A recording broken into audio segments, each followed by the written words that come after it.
This weekend, a lot of people will be setting off fireworks to enjoy the 4th. It can be a lot of fun, but it can also turn dangerous very fast. In fact, a 4-year-old boy died when he got hit in the head with a firework from 40 feet away. He was simply watching when it happened. We never want that to happen, and that's why Teresa, hey, I'm sorry about that, Teresa. Teresa Knops from the Winston-Salem Fire Department is here with us today. She's talking all things fireworks safety. How you get your question to her is 379-5775. Again, 379-5775. You can get your question answered in real time. All right, so first and foremost, let's talk about how many fires we saw last year when it came to like 4th of July and fireworks and things of that nature. We had 7 fires actually on the 4th of July last year where the heat source was listed as fireworks.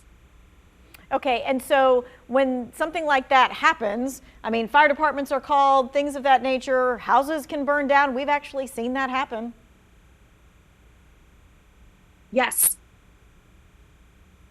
All right, so let's take a look at why we need to be so very careful with legal and illegal fireworks. Can you explain what those are, legal versus illegal? Yes, so in North Carolina, legal fireworks are fountains, smoke devices, snappers, glowworms, sparklers, poppers, and snakes. Actually, it's really anything that doesn't explode, fly, spin, or leave the ground. Okay, so if it leaves the ground, there's a problem. Those things like bottle rockets that, yes, we've all, heard those things. Our parents have done those things. Firecrackers, all those are illegal. That's correct, yes. Okay, and so I know lots of folks will ask, and we've already gotten this question, what happens if someone is caught with illegal fireworks? So what we find happens in North Carolina is that people will go to South Carolina where the fireworks laws are not quite as stringent, and they will purchase fireworks that are legal in South Carolina and transport those back to North Carolina where they are illegal. And that is actually a misdemeanor with a maximum $500 fine. And if that firework causes either personal damage to a person or property damage, then that actually can escalate to a jail sentence. Okay, so we don't want to get it to that point. All right. So let's talk about the things that are legal, because there are lots of things that you can do. You've got those like glow worms or glow snakes and the smoke bombs, that kind of stuff. Sparklers are one of the things that's the most common thing around 4th of July, but sparklers are still dangerous. Yes. So every year we see children on parade routes and festivals, and they've got that sparkler in their hand, but they're actually a lot more dangerous than people think.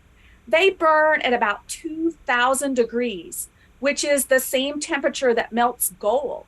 So when a child is holding them, it's very easy for that sparkler to ignite their clothing, or children have even received burns where they have dropped the sparklers on their feet.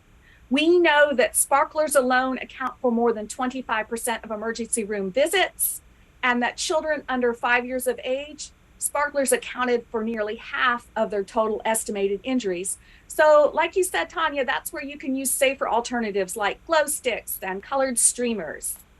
Glow sticks and colored streamers. Okay, that is a better option. At least you can hand that to a kid and they can flail it around, and it doesn't matter if it, goes to next to somebody else's hair or whatever else. Okay, if we do have sparklers or things of that nature, what do we need to have on standby to make sure that it's safe? Well, we definitely encourage that you go to a professional event. However, if you choose to stay at home, make certain that you have adult supervision and that the adults are not, that they're responsible adults, that they are not impaired by alcohol or drugs. You want to make certain that you have a pail of water, because after you use the fireworks, you want to soak them in water before you put them in the trash can.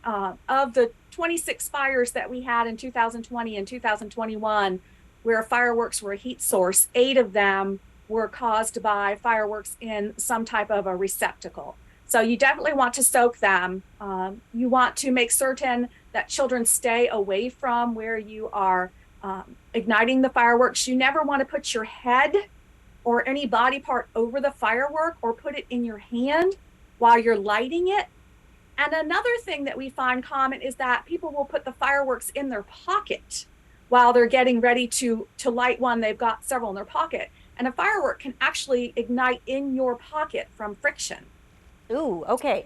That is So not those are something I've just ever some heard of the before. tips. Yes, okay. Yes. So with that in mind, we do have like this graphic, and it shows kind of like where you're on your body you could, you know, sustain some kind of injury due to a firework. And it's basically all over your body, right? I mean, from your head to your eyes, the trunk of your body, your arms, your hands, your legs.